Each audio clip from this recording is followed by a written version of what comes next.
As we find ourselves at the brink of World War III, maybe even over the brink into World War III, I find myself in London, which tomorrow will be the site of a massive pro-Palestine protest.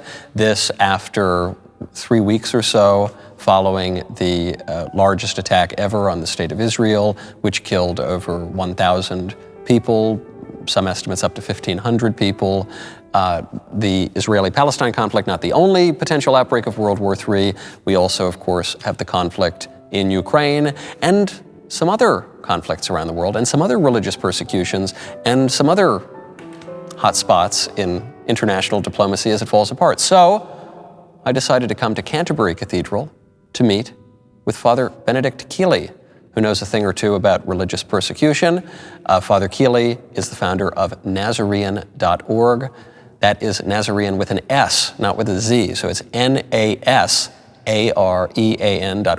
Father Kiely, I believe you've been to Iraq 9 times to support persecuted Christians. You have installed shrines to persecuted Christians all around the world at a time when people don't want to talk about persecuted Christians or really much religious persecution whatsoever. You're right, and thank you, Michael, for having me. My ministry as a priest, Catholic priest, is full-time speaking, writing, advocacy for persecuted Christians, but also we have a very small charity which tries to keep Christians in their homelands by microfinancing small family businesses. So now in Iraq, Syria, Lebanon, and Egypt, and soon, please God, in Armenia, we give them a small amount of money, they start a business, they stay in their own countries. That's a very practical and positive thing to deal with, yes, what you're talking about, this massive crisis. Christianity is the most persecuted religion in the world. It's not fashionable to say it, but it is the most persecuted religion in the world, persecuted more than in the first centuries of the church, seems to not be on the radar, certainly not the radar of mainstream media. That's why I'm so grateful to you. And you've raised, as you said in your introduction, another place, which we'll talk about, I'm sure, Armenia. But yes, it's to try and alert Christians first and foremost to the fact that their brethren, our brothers and sisters in Christ, are being persecuted for their faith, for being Christians, for no other reason. The Israelis have experienced this grotesque attack for being Jews, but we often say, and it's a phrase from the Middle East, first they come for the Saturday people, then they come for the Sunday people. In other words, that's a kind of a point of meeting between Christians and Jews, not a pleasant point of meeting, but that's one of the reasons why we believe that we should be with our Jewish brethren. It's not a mercenary thing, but we're sharing in the suffering. And so it's a very tough time. I can't help but notice that the people who attacked the State of Israel are the same people who have run the Christians out of Iraq. When I heard that you'd visited Iraq 9 times, I thought, has Father Kiely visited Iraq more than the number of Christians who are left in Iraq at this point? Well, that's a very sad thing. Yes, when the war, the invasion in 2003 happened, there were 1.5 million Christians in Iraq. And again, for an American audience, sometimes people say to me, well, when did we bring the gospel to Iraq? Sorry, it's the other way around. The disciples of Jesus brought the gospel to Iraq and they brought the gospel to us. So ancient Christian communities. But now, from 1.5 million in 2003, now in 2023, there's about 100,000 Christians left in Iraq. They've been driven out, first, of course, not just by ISIS, by all the persecution that happened before. We forget that persecution was going on with Al-Qaeda and various other people. And then economic problems, they're second-class citizens. The World Wildlife Fund has a list of danger areas for animals, you know, that goes up and down. And the Christians in Iraq would fit in the nearly extinct category if they were animals, which is terrifying and frightening, which is why I feel a real passion that we Christians in the West must do whatever we can for our persecuted brethren. But of course, in the mainstream liberal media, you'll hear hand-wringing and gnashing of teeth over the extinction of the Delta smelt in California, but nary a mention of Christians who are persecuted in the Middle East and elsewhere. You know, I mean, we're talking about the very real possibility of genocide today. And there's a genocide that is currently happening, and it's one that has recurred at times throughout history. And that's in a conflict that very few people have heard of. If you polled 1,000 people on the street and said, What do you know about the Nagorno-Karabakh conflict? I think most people would look at you like you had three heads. But this is the persecution by Azerbaijan of Armenian Christians. Armenia, the oldest Christian country in the world, and it's happening right now. Well, I'm grateful to you again because you raised this on your show recently. It is. Nobody's talking about it.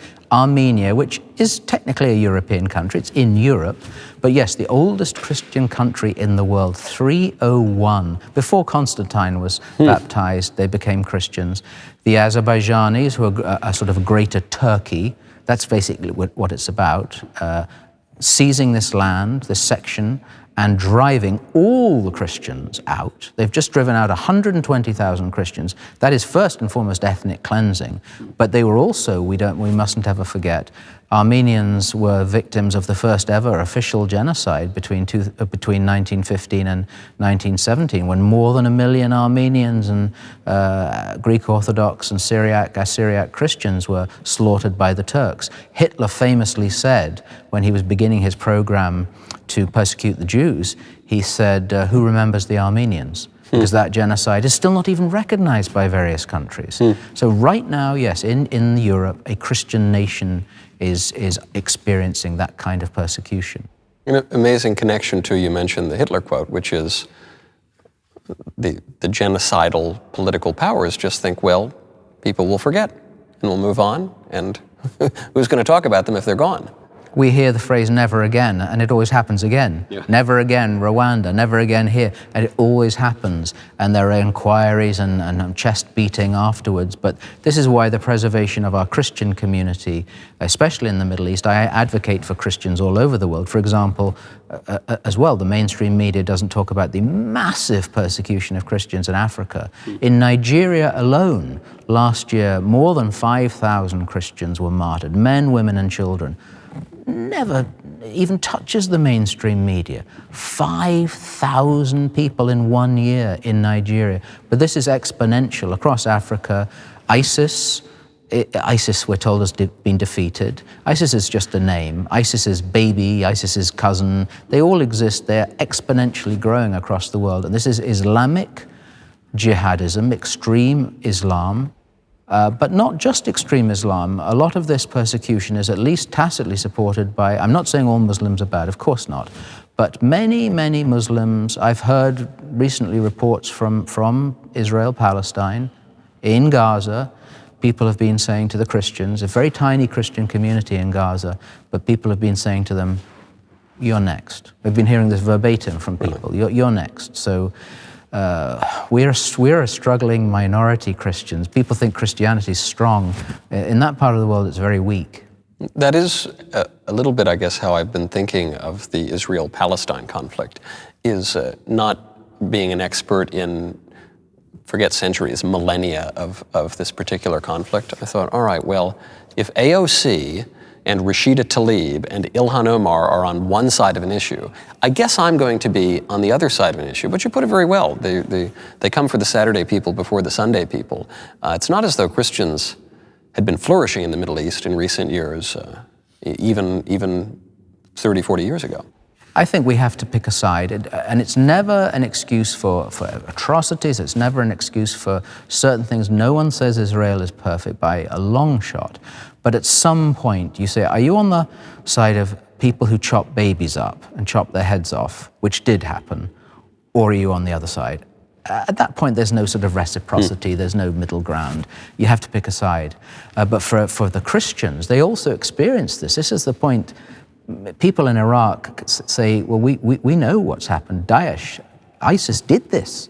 ISIS did this to our own people and are still doing it, of course, in Africa. Just last year on the Feast of Pentecost, in a diocese in Africa, Islamists burst into the Pentecost Sunday Mass and slaughtered shot more than 40 men, women, and children.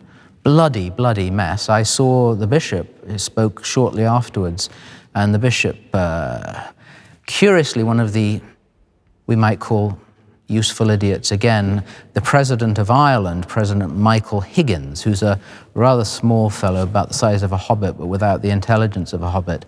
President Higgins, after this atrocity, actually, in his letter of condolence, blamed global warming.